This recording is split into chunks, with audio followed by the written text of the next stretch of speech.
చూస్ country delight, live better. ఇప్పుడే country delight app ని download చేసుకోండి. ఆర్థిక ఉపేక్ష కాకుండా కేవలం ప్రజల యొక్క సంక్షేమాన్ని దృష్టిలో పెట్టుకొని సమాజ స్థాపన కోసం అందరూ కూడా కృషి చేయాలని చెప్పి ఈ సందర్భంగా తెలియజేస్తున్నాం.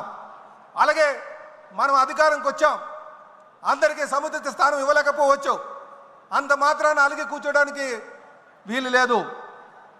మనం ఏమాత్రం కూడా ఎమరపాటుతో ఉంటే కాలకేయుల్లాగా వాళ్ళు చూస్తున్నారు.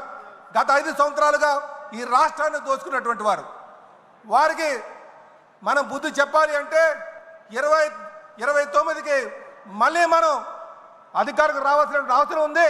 మీ యొక్క సహాయ సహకారాలు అందించాల్సిన అవసరం ఉందని చెప్పి తెలియజేస్తూ నాకు ఈ అవకాశం ఇచ్చి ఈ అద్భుతమైనటువంటి వేదిక మీద మాట్లాడే అవకాశం ఇచ్చినటువంటి మన రాష్ట్ర ముఖ్యమంత్రి వర్యులకి మరొక మారు నేను ధన్యవాదాలు తెలియజేస్తూ, నాయకులందరికీ కూడా ధన్యవాదాలు తెలియజేస్తూ సెలవు తీసుకున్నాను.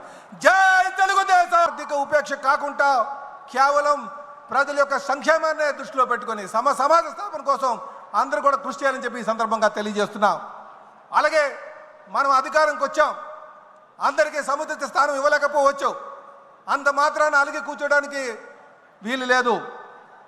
మనం ఏమాత్రం కూడా ఎమరపాటుతో ఉంటే కాలకేయుల్లాగా వాళ్ళు చూస్తున్నారు. గత 5 సంవత్సరాలుగా ఈ రాష్ట్రాన్ని దోచుకున్నటువంటి వారికి మనం బుద్ధి చెప్పాలి అంటే 2029కి మళ్ళీ మనం అధికారికి రావాల్సిన అవసరం ఉంది. మీ యొక్క సహాయ సహకారాలు అందించాల్సిన అవసరం ఉందని చెప్పి తెలియజేస్తూ నాకు ఈ అవకాశం ఇచ్చి ఈ అద్భుతమైనటువంటి వేదిక మీద మాట్లాడే అవకాశం ఇచ్చినటువంటి మన రాష్ట్ర ముఖ్యమంత్రి వర్యులకి మరొక మారు నేను ధన్యవాదాలు తెలియజేస్తూ, నాయకులందరికీ కూడా ధన్యవాదాలు తెలియజేస్తూ సెలవు తీసుకున్నాను. జై తెలుగుదేశం.